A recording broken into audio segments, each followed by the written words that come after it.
Hello everyone and welcome back to Let's Play Hattrick with me, Alfapiomega. Now in the past week there has been so many new things or so many news that I don't even know where to start reporting to you. So I guess I'm gonna start by our players. Now you guys have been mentioning over and over in your messages that the best way how to play Hattrick is trade players. It is something that I don't really like. I don't like the idea of training players to sell them and yada yada yada. But on the other hand, it seems like a wise concept, so I decided to give it a shot.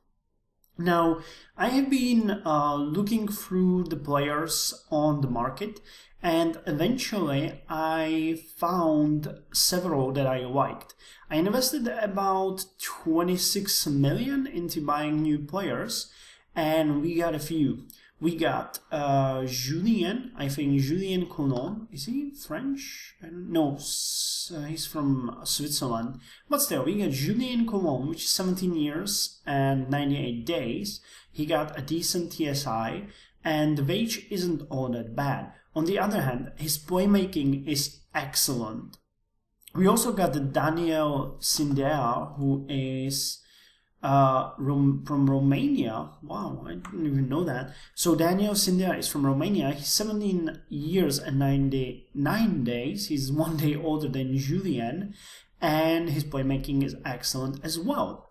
The third player that I bought is Alessandro Pirola, who is 17 years and 107 days. So they're basically all very young. And he's got playmaking solid, but winger excellent. Now I've already started using these players in the matches. We just played one against FC Ude team, which is a bot team in my series. We won 7-0, and they played quite well. Daniel Sindea is here, Apirola is here, and Julien Colomb was playing for half the time, and then he was switched out, I think, by Petr Bajza. Not sure, man. Switching from Czech to English so many times in one single sentence. Anyway, I got these players in now, and they are integrated into the team. The plan here is to eventually get another 1 or 2 players for the other wing and for the central inner midfield. But I kind of depleted my finances. Yeah, we're at almost minus 6 million Czech rounds. However, we played a match on our turf, so that gave us almost 4 million. So we will be fine, you know, in 14 days we will be over the 0 up in black or green numbers, whatever you prefer to call them. I prefer to call them green because, you know, that's the opposite of red. Oh no, not really, but anyway. So yeah, well, this was the match. I'm gonna show you the lineup for the other matches. They're in here, and Apirola is our new winger.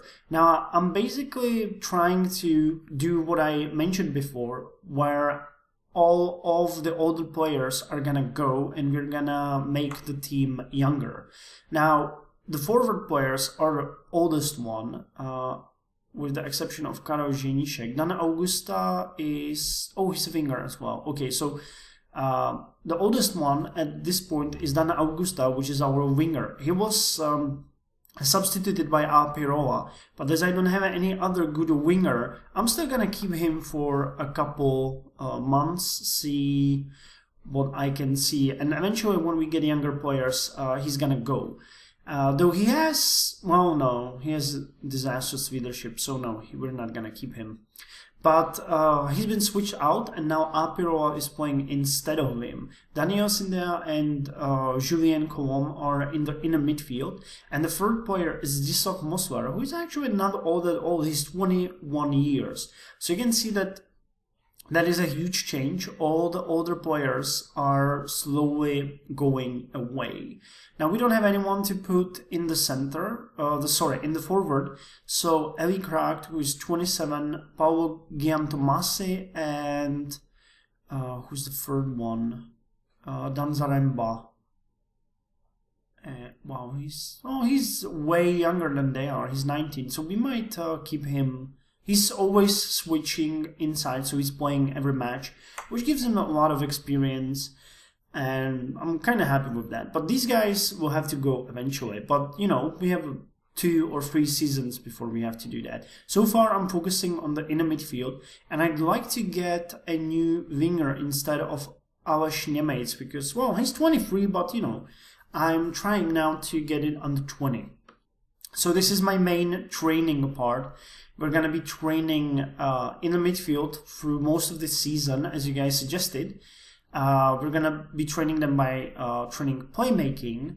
And eventually, like halfway through the season, I might switch to wingers once I get better winger or younger winger to switch out Aleš Němec.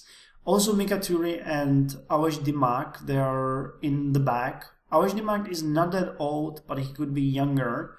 Mika Turi is 24, yeah. Well, he's one of our best players, so I don't feel really good about, you know, sending him out, but I'm gonna still train him as a winger, and then I'm gonna probably sell him in a season or 2. He's gonna be 25, 26 by then, so he could yield some interesting money. But yeah, I hope you guys are happy with the current setup. As I mentioned, basically, I might not even get a different inner midfield. 21 doesn't seem that much. I don't know what if it's a huge difference between 17 and 21 in the speed of training, but these guys should get 2 or maybe 3 levels during this season, so they should strongly make our inner midfield better. They should improve it strongly. I guess there's not much I can say about that. Didn't do many other changes. I did one change though, where Zdeněk Voborník is now our central defender, and Karel Ženíšek, who was originally our defender, is now out of the game. And, you know, I don't even think if I'm subbing him in. Yeah, I am. Okay, so I'm training them both. And eventually Karel Ženíšek is gonna go. So we'll need to get a different defender as well. I'm not entirely sure if these players are worth anything when sold, but excellent defending, I think I could get $1 million for him, maybe 2. Depending on what time and who will find him useful. So we'll see. So this is the main team, 3 new players. I already fired 1 or 2. I'm thinking about firing this guy as well, because I just don't have any spot for him. I wanted to train him because he's 20, but then I found out how better Zisaf Mosvar is, and he's just 1 year older. So, not even 1 year. So, this guy will probably have to go. Or maybe you guys will tell me that I should use him somehow. I'm not entirely sure. And these guys, Evgen Buňka, Prokop Lichnovský, and Ivo Malý, are currently in the team just as substitutes in case some huge cluster damage happens. Someone throws a cluster bomb on the playfield, so we could switch them and not have empty spots. But eventually, these 3 will get fired once I get better and younger players. Now, with the main team covered, I'd like to show you my youth team, where I'm working on making them slightly better as well. I've already uncovered some statistics, but you guys mentioned that the starting team is basically crap. I have a huge problem with the fact that I have no goalie whatsoever. I have none. I tried so many players already, and all of them just get 1 star because they're very bad. So I switched my scout to look for a keeper, and I already recruited 2 new players, and neither of them was any good at keeping. So I'm getting slightly frustrated to the point where I'm thinking about hiring additional scout, but not really sure if that is worth it, because I still haven't gone through all of the players. Now, if you look at the rating, most of them really suck. But for example, this guy isn't such a bad inner midfielder. I don't know what his playmaking or set pieces or ace. But passing doesn't seem to be that bad. Vlastimil Dvolati, wow, Dvolati means 2 years old. So Vlastimil Dvolati is the new guy we recruited 17 minutes ago, and he's a decent scoring. I think that he should be a good forward for us. Do we have a different one? I think we had 2 highly ranked forwards already. No, actually we don't. Who played on forward before? Gavrablik. Yeah, we don't know anything about him, so... But he might be a good forward player. What the hell do I know? I'm just gonna set it up, set the people as they should be. Like, I'm doing these small changes where I'm trying to figure out who is who. We have absolutely no idea about defending. Yeah, he has unknown defending out of inadequate and scoring out of inadequate, so I don't really know if he's worth anything. I'm just gonna... Oh man, there's so many. You can go there. Just switch you like this. See what's gonna come up out of that. As I mentioned, I'm getting kind of frustrated with these things because it's slightly annoying to not know. The start is always hard. I already fired like 3 or 4 players who showed up really bad on every single position. And it's only coming to place, Kubac and Volati will be decent forward players. The rest is playing just, trying to find their spots. And the rating, as I mentioned, the rating wasn't all that bad. When you look at their last rating, we got some that have pretty decent ratings. Though, 5.5 stars here means like 3 in the senior team. So, we need to keep it decent. But some of these are just getting awful ratings. Like really awful. Especially the wing backs. And which shows, because when we look at the matches and overall rating, you can see that is strongest in the front. The middle is not that bad. The defense is not that good, and keeper is awful. But they didn't even have a forward player. But he got a red card. But 6.5 stars. Damn it. The overview of the series is slightly depressing because we're not really doing all that well. But we got some points, we got 4 in our 4th.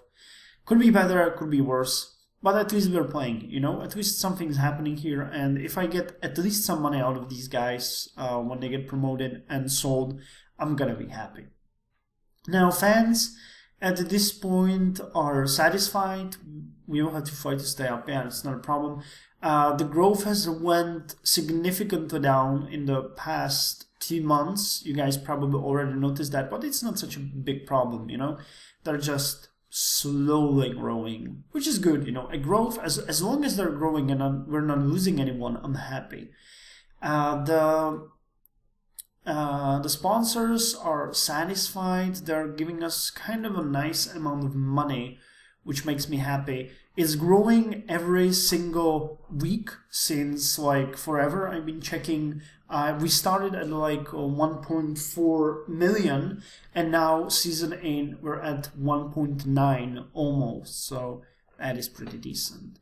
Wages, you can see, are at 500,000. Stadium maintenance about 374,000. Staff about 1 million. So our expenses without the youth scouting, without the interest, would be about, we're making a ton of money here. Especially, you don't need to figure it out weekly. You need bi-weekly profit, which we're getting a ton of.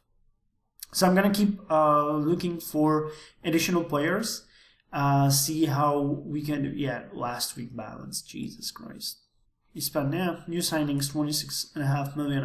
I remember that I paid like 6 million and 12 for the winger. But I think it's a good investment in our future. So that's probably all. Oh, one thing that you guys mentioned is that I shouldn't have really upgraded my VIP seats and the basic seats on the roof. I disagree, because when you look at the matches, for example, at the last one, we're already getting quite a lot of VIP seats sold. So this profit is enough to pay for the construction. I know that I wasted like 400,000, but we wouldn't be getting anything at all from the VIP seats, and some like them. If there was a worse weather, it was kind of good weather. So if there was worse weather, we would even have more seats under the roof and VIP seats sold.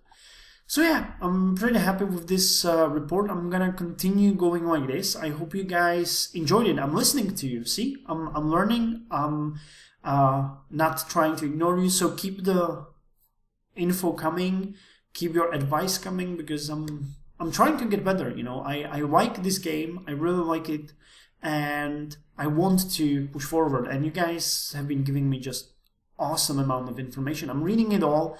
I have been extremely busy in the past week, so some of you probably didn't receive a reply, but trust me, I've read every single manual part that you pointed out.